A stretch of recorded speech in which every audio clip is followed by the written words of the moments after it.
is keeping your eyes on the ball. If the police can go back to the drawing board and say, okay, where did we miss policing? Police is your friend. Hey, they will tell you, yes, police is your friend because of money. So where did we miss it? If they can pick a spot where they missed it and decide to carry the citizen along, and the citizen have a sense of belonging, that really, these are police now, they are really ready to fight crime. I tell you of a truth, the citizens will be the one to bring the synergy with the police, with the OSPAC. Is going to reduce crime even in the states. Okay. Now, Mr. Duribe, what do you think? I also do. Let me just take us back a little. You also do that. Normally, they always say, okay, there's a social amount ransom. If you could give us information about this person. Yes. To a large extent, it does not really help. Because payment of ransom. Not payment. Normally, the payment like is bounty. being done. You place bounty on. Okay. Place the bounty on someone. Like you give us information. Yes, and 20 we're million, able to for capture example. This person, Yes, okay. 10 million, so. A kind of incentive for people to come forward. Yes, for people to But you know the funny part of that story? The fact is that if you come out to see this is where this person is, and they give you that money, you'll be on the run for life. You just be running, like you'll not be stable, because to a large extent they already know that, okay, this is where the information came out from. This is the person that leaked this information, and they'll be looking for you. Even inside prison, or when they come out of prison, or even their boys that are outside, they'll be looking for you. You'll be on the run. So most people would all look at it, even with the big money in all of it. But say, no, my life is better. Let me just live my small, peaceful life. But what I would say about this that will help to solve the problem is transferring, changing of security force, which is something they always do, but sometimes they politicize the whole thing. If you could change, if these persons are already in the community for a while and you feel that they are compromised, you can transfer them to somewhere else to face another case. Get some fresh people to come to this place and face this particular case. All right. I think that will help. All right. Do not go away. When we come back from this short break, we'll look at the highlights of President Bola Tinubu's meeting with the governors. Don't go away. Across the ocean, to the land beyond the mountains, through the Sahara, we bring on-spot news, live analysis, expert discussions on trending stories in politics, business, socio-economy, sports, and documentaries. So catch all the updates on the happenings around the globe. Stay focused on the fact today, only on ATN.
the line, across the ocean, to the land beyond the mountains, through the Sahara, we bring on-spot news, live analysis, expert discussions on trending stories in politics, business, socio-economy, sports, and documentaries. Welcome back. President Bola Tinubu, in company of Vice President Kashim Shettima, today at the State House, met with the 36 state governors and the FCT minister. The meeting agreed on common ground to addressing some of the challenges currently facing the country, especially the rising cost of food and insecurity. After extensive deliberations, the president and governors agreed to work together to solve the problems and tackle the economic pressure being faced by the citizens. Below are the key takeaways from what the president told the governors to do. 1. On addressing insecurity, which is also affecting farming and food production, the President Tinubu made 3 key pronouncements. 1. More police personnel to be recruited to strengthen the force. 2. President Tinubu informed the governors that the federal government will work with them and the National Assembly towards putting in place a mechanism that will engender state police instead of the vigilantes that are being used in some states. Number 3, the president charged the governors to strengthen their forest rangers and arm them to keep all the forests safe from criminals. Number 4, modalities for state police and addressing security issues to be discussed further at National Economic Council.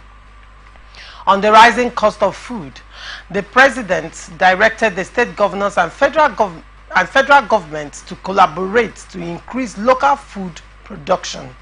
The president advised against the idea of food importation and price control when local producers should be encouraged to produce more food. The president advised governors to follow the example of Kano State in dealing with hoarding of food for profiteering by commodities merchants. He directed the Inspector General of Police, National Security Advisor, Department of State Services to monitor warehouses hoarding food items across the country and stop profiteering by merchants. The president charged governors to pay attention to livestock development in their states and increase production, most especially poultry and fishing products. The president pleaded with governors to ensure all salary arrears to workers, gratuity to workers, and pensioners are cleared as a way to put money into the hands of people, since the states are now getting more monthly FAC revenue. Spend the money, don't spend the people, he urged the governors. President Tinubu implored governors to create more economic opportunities for the youths in their states to keep them more productively engaged. This was released by Bayo Onanuga, Special Advisor to the President on Information and Strategy, today being February 15th, 2024. Now, this is the highlight of the meeting between President Bola Tinubu and the 36 state governors. The highlight of this meeting addressed the insecurity in the state and the food insecurity as well. Now, when it comes to security, the president mentioned there were some key highlights. One, he talked about empowering the police, not necessarily the vigilantes. Now, in the previous conversation, you were of the opinion that the vigilantes should be empowered because they are more at the rural areas. But then we have police even in the rural areas. Now, the president is telling the governors to focus on the police, state policing, and not necessarily the vigilantes. And also about he also talked about forest rangers, arming the forest rangers to make sure that they are well equipped to guard the forest against criminals. Do not forget that a lot of kidnapping stories that had come out in recent times, it appears that their track is through the forest, you know. So what are your reactions to some of the key highlights that have been mentioned, especially with security?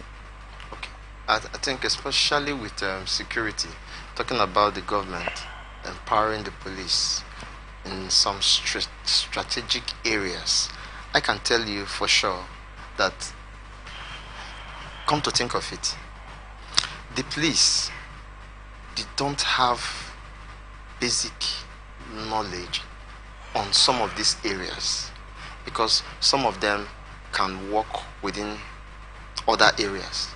But when you talk about community policing, you talk about the vigilantes. These are the ones that knows the areas, and these people can work in hand with the Nigerian police force. So if you ask me, I would say he should even empower our vigilantes. These people, they work tirelessly, they hardly sleep. So for me, empowering the police, they're already there. We already know that they know their job function to protect life and property. So where they should channel more that empowerment is even the vigilantes.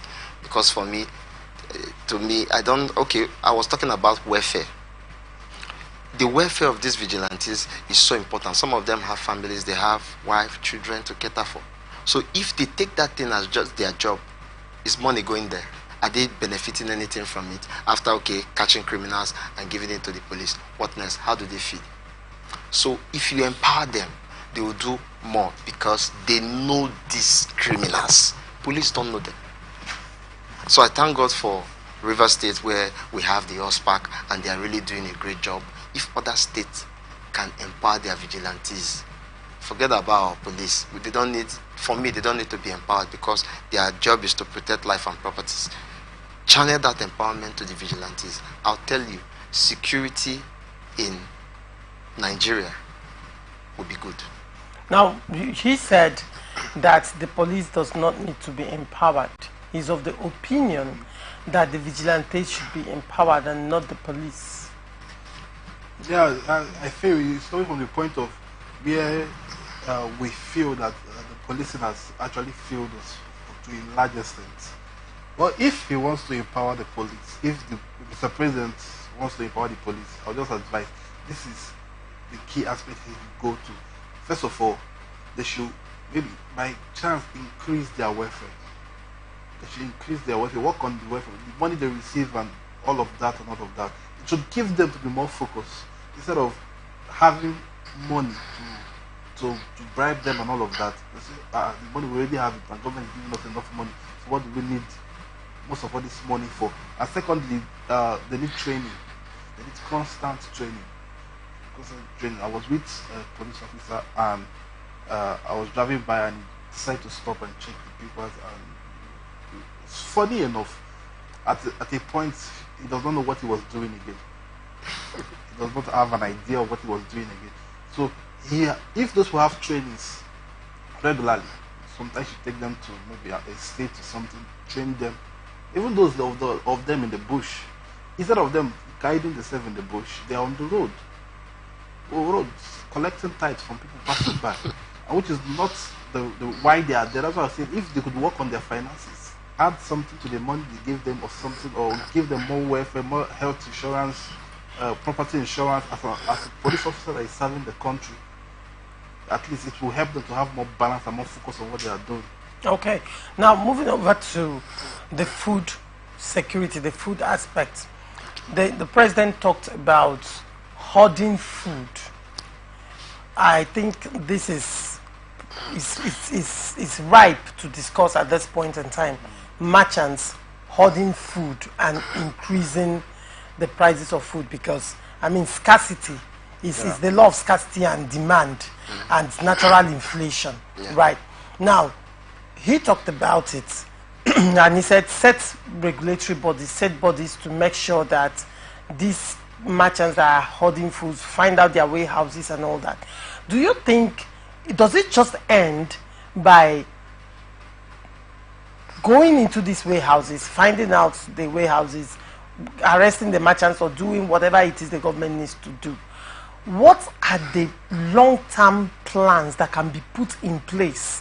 Because this is short-term for now, for this moment. What are the long-term plans that can be put in place to make sure that it's food stability, the prices are stable and fair, and the prices, especially locally grown foods, they are sold at prices that the common man can actually afford to buy? Because right now, the common people cannot buy food anymore. So, does hunkering down on these merchants, is it enough? Okay. Yeah. Go Okay. ahead. What I think about this is that most of all these merchants, they are business people. And with the way the economy is moving and everything is going, some of them, they are scared. See, most of them, yeah, let me come from a different angle. They're not hoarding the food just because they want to increase the price. They are hoarding the food because they are scared of loss. For instance, most persons that, if you look at the way the economy is going, the way the government is going, and everything is going in the country now, you find out that some persons will sell a goods at the price of maybe 1,200, and on his way to go and buy the goods or repurchase the goods, it's not getting it for like 1,400. Now the person himself is running on a loss. For after selling, going to rebuy, he's not buying it more than even what you sold it. So most of them keep it as, okay, let's wait and watch. Let's see how the economy is going, whether it's going up or it's going. Let's see how the prices are going. So if you buy it at a much cheaper price now and just keep it for a while, we can be able to sell it on a reasonable price that we can make enough profit to go back to the market. Well, don't you think the government has the capacity to crash these food prices? Yes. Why don't you think the government have capacity? If you say yes, what do you think the government can do? For me, they have the capacity to crash the food price. They have the capacity to crash this scarcity. But there are measures that need to be put in place. What are the measures? For example, you cannot tell me you're running a monopolized system of government whereby everywhere is blocked. Then you don't even have, your level of production is even poor. The production you're running is not even enough to serve the nation, the country at large. Nigeria is large. And yet, we're still talking about people hoarding food, just like what my colleague said. I can tell you of a truth. If I remember far back 1992, 93, 94, 95, whereby they're importing rice. We have Mr. Ben's rice. They were importing rice.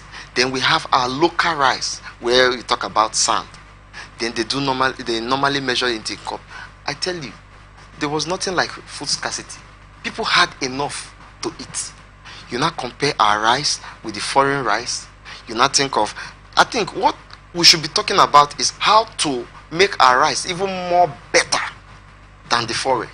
Allow it come in. Let people have a choice. But the locally produced rice, yes, right now is twice the amount of minimum wage.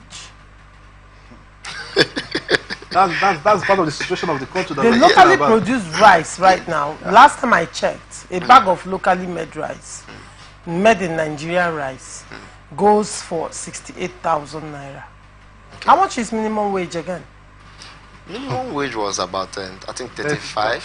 No, has it yet to be implemented? Yet to be implemented. So now, as at now, or as at last month, okay, how much was minimum wage, and how much is a bag of rice in the market?